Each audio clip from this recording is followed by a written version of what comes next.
Et pour parler de ce développement numérique en Égypte, nous avons en ligne Monsieur l'ingénieur Hichem Al-Alaili, ancien président de l'autorité de réglementation des télécommunications. Bonsoir.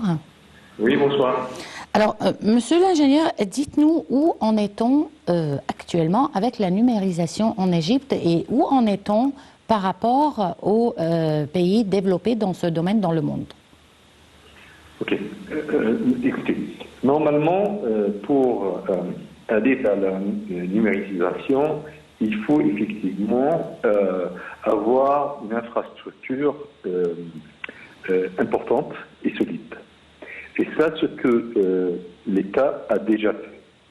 On a déjà une infrastructure et on a vu même avec le Covid, les écoles et les universités, etc., tout ce qui est éducation était fait en ligne sans avoir des problèmes. Donc ça, c'était une bonne chose.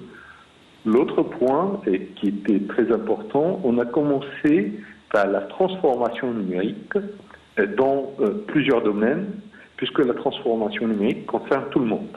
Ça ne concerne pas uniquement les gens spécialisés de systèmes d'information, mais ça concerne tout le monde et tous les domaines. Donc, on a commencé ça par plusieurs projets dans l'État, et il faut aller plus loin dans les projets, dans la transformation numérique, et surtout, quelque chose qui est très important, sensibiliser les gens vers la transformation numérique. Ce qui est très important, c'est pas uniquement de faire des projets, c'est de sensibiliser les gens vers la transformation numérique et que les gens soient conscients que ça leur concerne eux aussi, ça concerne tout le monde.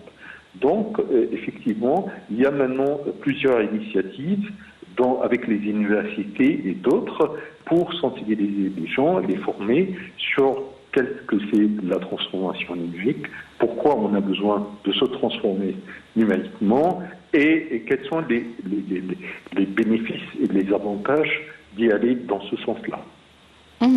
Bon, vous avez parlé tout à l'heure des écoles, par exemple, qui ont fonctionné en ligne. Qu'est-ce qui vous garantit que les écoles ont effectivement fonctionné en ligne? Est-ce que vous avez une manière de pouvoir décompter cela, ou bien comment vous pouvez le certifier? Tout d'abord, parce que moi j'étais un peu impliqué là-dessus, puisque dans la famille, il y a des écoles, donc mais là on parle excusez-moi, là on parle des écoles publiques, hein, on ne parle pas des écoles privées. Je suis d'accord, non, mais laissez-moi vous dire. Oui, allez-y. Donc, dans ce domaine, on avait effectivement anticipé, même avant le Covid, mais pour les écoles publiques, c'est quelque chose que moi je suis un peu, et j'ai vu que quand même, il n'y a pas eu beaucoup de plaintes là-dessus, et effectivement, il y a eu des formations en ligne dans les écoles publiques aussi. Non, mais ma question est, est-ce que vous avez un mécanisme pour pouvoir avoir des nombres et détecter cela? Est-ce que l'État a ce mécanisme ou bien on se tient à ce que disent les gens? Les nombres des plaintes. Les nombres des plaintes. S'il y a des plaintes qui se sont faites à ce sujet ou pas. Donc il y a plusieurs organismes qui s'occupent de ça et on consolide toutes les plaintes et on voit où on est avec ça. On l'espère en tout cas. Bon, monsieur... Non, on ne laisse pas faire. Oui. Monsieur l'ingénieur, je vais vous poser une autre question concernant les types de projets touchant à la numérisation en Égypte. Comme quoi, par exemple? Oui. Quels sont ces projets? Il y a plusieurs projets. Il y a le projet dans la sécurité sociale, donc c'est quelque chose qui a commencé. Il y a le projet dans les ports, donc il y a le port de Port Saïd. Je pense que maintenant il est pratiquement 100% numérique. Donc ça c'est quelque chose de très bien. Et il y a plusieurs projets dans les finances aussi. va dans la transformation numérique et ça, on le voit pas mal dans les taxes, etc. Ça commence de se faire d'une manière un peu numérique et il faut aussi distinguer entre ce qu'on appelle transformation numérique et automatisation des systèmes. Donc, la transformation numérique, c'est pas l'automatisation des systèmes. Ça, c'est quelque chose qui est très important, qu'il faut faire la différence entre les deux. Et c'est quoi la différence entre les deux? La différence entre les deux, vous avez l'automatisation des systèmes, vous avez le processus et vous l'automatisez. Par contre, la transformation numérique, c'est complètement un changement du business model. Puisque la transformation numérique, je ne veux pas rentrer dans des trucs très techniques, au lieu d'aller dans le sens du business ou du secteur en vertical, on y va vers l'horizontal. Donc on touche tous les domaines. Donc il faut qu'il y ait une coordination forte entre tous les domaines et tous les secteurs. Donc mais là, le business model change. Oui, bien sûr. Mais là, vous vous heurtez à un petit problème qui est l'analphabétisation numérique d'un certain nombre quand même de citoyens. Donc comment l'État compte remédier à cela? C'est un problème, mais je veux vous dire, l'Égypte, c'est un des pays qui utilise plus YouTube et les applications sur mobile. Donc, je pense qu'effectivement, c'est quelque chose qui n'est pas normal, surtout d'alphabétisation, mais je pense aussi que l'État essaye de régler ce problème, mais en même temps, je vous dis, les gens, même s'ils n'arrivent pas à écrire, etc., ils savent se débrouiller sur le mobile, sur pas mal d'applications. Oui, mais là, juste permettez-moi de vous dire que pour voir un film ou un feuilleton ou une nouvelle ou quoi que ce soit sur YouTube, je veux dire, moi je parle de YouTube. Il y a des gens qui gèrent leur compte bancaire dans le mobile et leur niveau de lecture et d'écriture n'est pas assez élevé.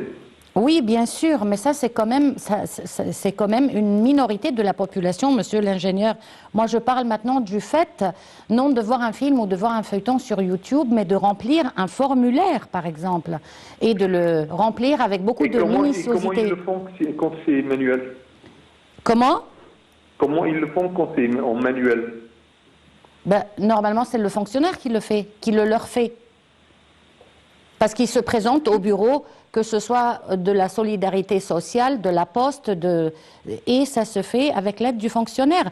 Donc là, moi, ma question, c'est sans ce fonctionnaire, comment ils vont pouvoir le faire alors que quand même on a un taux important d'analphabétisme en Égypte. Je ne parle pas d'analphabétisation numérique seulement, mais d'analphabétisme en général. Vous savez, c'est là où je dis le business model change. Parce que vous réfléchissez toujours sur la même façon, la même méthode, etc. Quand on y va dans la transformation numérique, on aura quelque chose qui s'appelle l'identité numérique. Une fois que vous y êtes, cette identité numérique, toutes vos données personnelles, etc., sont déjà dans le système et sont déjà faites une fois pour toutes. Donc il n'y aura pas des formulaires, il faut que vous réfléchissiez, puisque avec cette identification numérique, elle sera remplie automatiquement. C'est exactement ça ma question. Quels sont les mécanismes pour faciliter cette tâche aux citoyens? Et c'est bien que ce soit pris en charge. Oui, donc c'est quelque chose qui s'appelle l'identité numérique. Ça, c'est très important dans la transformation numérique. Parfait. Bon, maintenant on va parler des villes intelligentes. Et la nouvelle capitale administrative, bien entendu, se caractérise par le fait d'être une ville intelligente. Quelle est la définition de cette ville intelligente et cette nouvelle capitale administrative, par quoi elle va se distinguer? Elle va se distinguer par ce qu'on appelle les smart cities, les villes intelligentes, comme vous dites, c'est-à-dire en commençant par la gestion sur l'électricité, l'eau, le gaz, etc. ça sera fait d'une manière un peu intelligente et numérique. Le transport, même, ça sera géré par un système numérique. Les bus, etc., sera géré aussi par un système numérique. Donc les services seront mis à disposition aux citoyens d'une manière numérique. Même le ramassage des poubelles, ce sera d'une façon numérique. Parfait. Donc ça, c'est effectivement, c'est quelque chose qui est fait dans la nouvelle capitale, mais même dans d'autres villes. On commence à voir des choses qui commencent à se faire dans ce sens-là aussi. Donc, cette nouvelle ville, elle ne verra pas les problèmes qu'on voit dans les villes normales, comme les embouteillages, comme les coupures d'électricité, etc. N'est-ce pas? Normalement, vous savez, il y aura toujours des problèmes, mais effectivement, le taux de problème sera beaucoup moins. Bon, sur le plan économique, que représente cette numérisation en Égypte? Est-ce que c'est un élément qui va donner un boost à l'économie en Égypte? Oui, bien sûr. Parce que ça permet d'accélérer pas mal des choses. Vous savez, aujourd'hui, pour pas mal des gens, peuvent croître leurs ressources, leur niveau de vie, l'améliorer avec des services numériques. Je vais vous donner un exemple très simple. Par exemple, Uber, c'est un service numérique aujourd'hui. Et il y a des gens qui puissent faire ce métier en plus de ce qu'ils font en général, et ça leur permet d'avoir un revenu additionnel. Donc, c'est juste un exemple. La transformation numérique permet à pas mal de gens de fournir des services avec des applications simples et ça ne leur demande pas de faire un magasin, d'avoir un magasin, d'investir dans un magasin et payer l'électricité, etc., puisque pas mal de choses peuvent être faites à distance. Et en même temps, il sera accessible sur le réseau. Donc, tout ça, le billet d'entrée, le prix d'entrée est beaucoup moins cher que pour n'importe quel commerçant ou quelqu'un qui veut faire un service, un projet, etc. Donc, effectivement, ça lui permet de faire quelque chose d'une manière moins chère, plus rapidement, et ça lui permet aussi d'avoir une gestion plus efficace.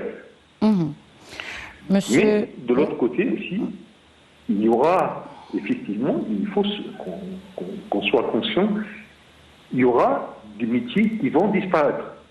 C'est là où il faut qu'on s'y prépare dans ce sens-là, pour se transformer numériquement. Puisqu'effectivement, il y aura des métiers que probablement, avec le temps, vont disparaître.